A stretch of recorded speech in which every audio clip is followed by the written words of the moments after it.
Back in my youthin days, I was taught that God hates robots.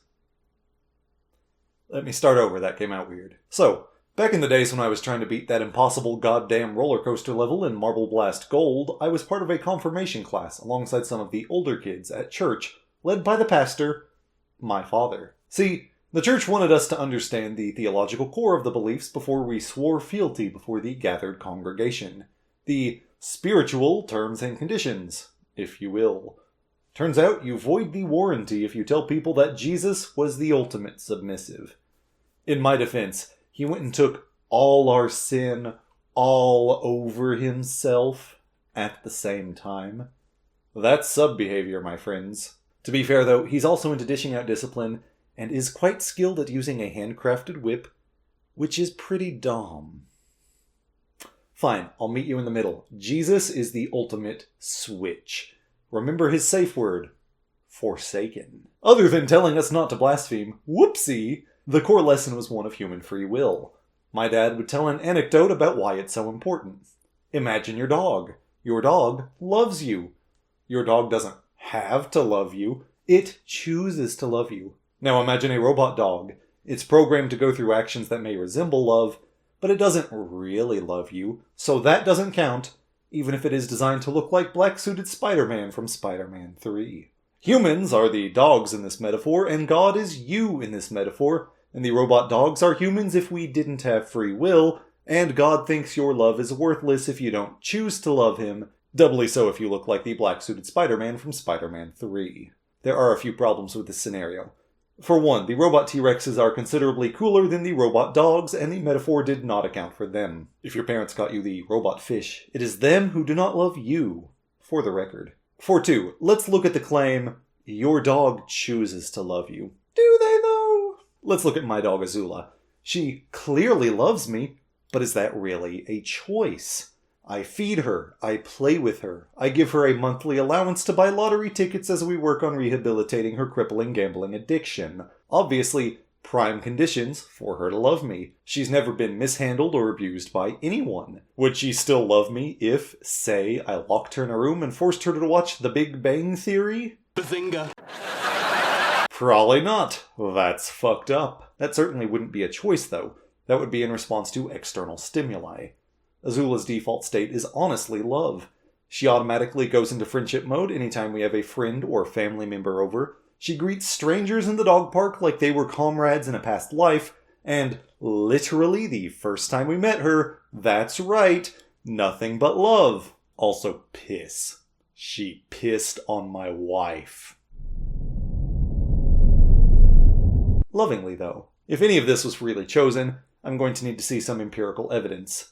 See, humans have been breeding dogs for characteristics conducive to human companionship for the range of something like 30,000 years, which is plenty of time to selectively allow the more agreeable personalities to get passed down to puppies. Of course she loves the Homo sapiens. The hairless apes let her wolfy ancestors fuck because they loved the Homo sapiens. Here's the real kicker. The value of her love ain't diminished just because she isn't choosing it. I love the fact that she comes up and nuzzles me when I get home after a long day of dodging the haters. I cherish the fact that she deems me worthy to throw her toys even though I have the proportional arm strength of the 2004 version of Jaco from Knight's Kingdom.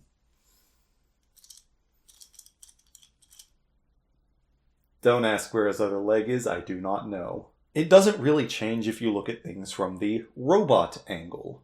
Since dogs have a finite number of biological processes, a sufficiently advanced roboticist could make a robot dog programmed with the same capabilities as a biological dog. The only difference is that one is programmed and the other genetically inherits its traits. Would there be any observable difference? I don't think so. Based on our current understanding, the mecha dog's love would be indistinguishable from the fleshy dog's love. So if you'd like to try and verify free will, maybe study robotics. Yes, I am just trying to trick people into building me a functioning R2-D2. You caught me. Of course, not all crucifixion enthusiasts agree that dogs even have free will. Some of them make the unique theological distinction that animals, dogs included, lack free will due to being soulless automatons. Considering that Souls are also an unproven, untestable claim. It's kind of weird to draw a line in the sand exclusively around humans, since we're talking about our beloved companions. Maybe. If you're going to be an exclusionary asshole, you could at least move the limit to some hideous, gross, unlovable creature instead. Like yo mama! The point is that arguing for or against a dog's free will does not necessarily make the claim for or against a human's free will. Since humans have a finite number of biological processes, a sufficiently advanced roboticist, yes, this is the same argument, I gotcha, could make an android with the same capabilities as a human, and if its actions taken end up indistinguishable from a biological human's, it would appear that our decisions are based on the knowledge and biases already present in our noggins, adjusted by external circumstances. I'm happy to concede this point if your robot disproves my hypothesis. Remember, an R2 unit, not C-3PO. Give him red where D2 has blue. I shall name him R5D17 and we will get into many zany shenanigans together. I suppose 8 paragraphs in, I should define exactly what I mean when I say free will, so as not to sow further confusion amongst my interlocutors. Free will defined here is the capacity to control our choice when presented with multiple options. Some people refer to this as libertarian free will, not to be confused with the political party that thinks paying for children's leukemia treatments with tax money is highway robbery and parasitism. If I offered you a blue shirt or an orange shirt, free will would say that you are the arbiter of your t-shirt. Presuming, for the sake of the demonstration, that the only difference is the color, and your only bias present is which color you prefer, you'll pick the color you already prefer. I obviously cannot speak for you, but I do not pick what colors my brain prefers. My brain just gives more dopamine for some colors and less for other colors. So, I go for the color that gives my brain more happy chemicals. These preferences obviously can change based on our environments. If a burly Italian man named Gustavo were to tase me every time I showed preference towards blue, my brain would stop giving me dopamine for the color blue. I still didn't choose the orange shirt in the free will sense. I just really wish Gustavo would stop following me into Target. So pre-existing biases and external stimuli seem to overrule free will, at least in that instance. Maybe that example is just too low level. Maybe free will only applies during big life choices. Religiosity is certainly a bigger picture idea than a t-shirt, not accounting for religiosity expressed on a t-shirt, mind you. I'll look at a slightly smaller big picture than that, for now. College. Most people who go to college don't just pick one as quickly as grabbing an orange shirt. I grabbed orange, Gustavo, you back the fuck away. College obviously takes a lot of time for most college seekers to decide upon. Does free will apply somewhere in that process? I'm still not convinced it does. I think most of the concept of free will comes from humans observing our own deliberation, or a period of intentional and focused consideration. Turning over all of the finer details, if you will. Just based on the knee-jerk reaction, deliberation does feel like making a big choice. What it is, though, is taking the time to process the information we have about each option when there's a conflict between individual biases or external pressure. Let's say I'm a hypothetical student, Chaz, picking between 2 colleges, Brothingham University and the University of Yankhaven. On the one hand, Brothingham has an acclaimed animal studies program, which would make it much easier for my dream job of crocodile breeding. On the other hand, if I discover how much I hate having to masturbate crocodiles, Yankhaven has a wider range of fields available to study should my plans change. Of course, Brothingham is much closer to my girlfriend's college, so we'll be able to do hand stuff on the weekends more often. We're waiting until marriage. Counterpoint though, Yankhaven is my dad's alma mater, and he does get pretty grouchy when I'm not living up to his preconceived notion of what's best for me. All of these points are still coming from places of bias. Hypothetical Chaz doesn't consciously choose to like crocodiles or hand stuff, nor does he consciously choose to dislike combining those two things. And the consequences are now bigger and potentially worse, too. Chaz could mess up his future and become destitute thanks to capitalism's indifference to his suffering and death if he can't get hired within his desired career, or he gets fewer handies, or his dad realizes he only loves the fictional simulacrum of Chaz he built up in his mind. Chaz has always been particularly concerned about that last possibility. At the end of Deliberation, we do the mental math of pros and cons we had to consider, and eventually, one of them will outweigh the other enough to decide. Going big picture didn't help. We still got stuck with the same subconscious stuff that we don't control. Let's try biggest picture, our deeply held beliefs. Obviously, freely choosing is the crux de la crosse. It was my whole intro. Were you even listening? Maybe free will only works when it's belief shit, for some reason.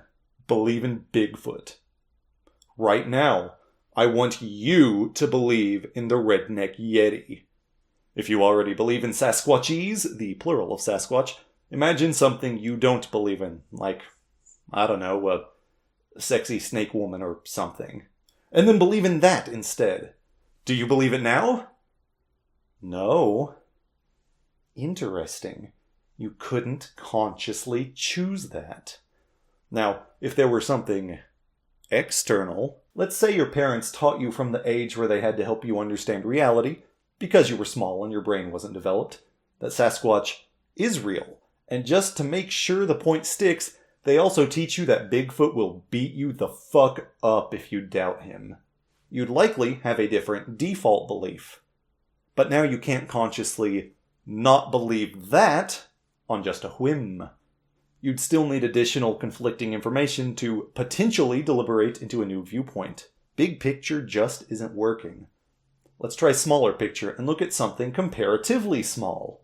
My brain! Wait. The mind as we can observe it is a physical thing, or rather, it is a combination of the physical thing, the brain itself, and the chemical processes it carries out, which we call our consciousness. No chemical process, no consciousness, we dead.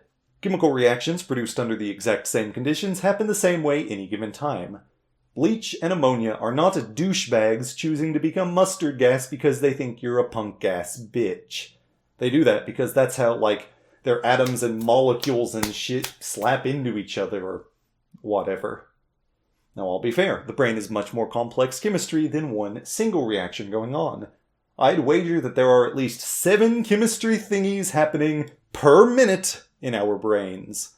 I'm not choosing to have these neurons squirting around. They're automatic. And I'm technically just observing the effect, which is what we call thinking. All steps during this process could be explained by a sufficiently advanced biochemist. Chemical reaction A, then chemical reaction B, so on and etc. forth. Don't tread on snake free will would imply we have the option to make one of these reactions not follow its physical properties for a different outcome if free will is happening at the brain level. That's not consistent with anything we know about chemistry.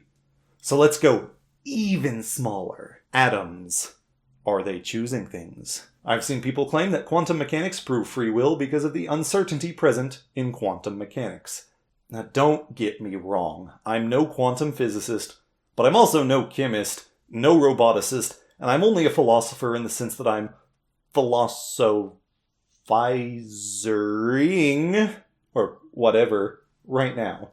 And that clearly hasn't stopped me yet. The uncertainty, to the extent my untrained dropout ass understands it, comes from the fact that electrons are so small that we can only observe them interact with photons we shoot at them. We can read where that photon smacked up against the electron.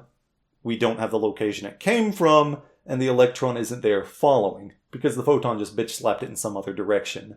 But it's still a physical interaction. We're just less advanced at the real tiny physics because it's hard to see real tiny things. I also get that sometimes particles are entangled with other particles, which means you tickle the one here and the other one also gets tickled no matter where it is.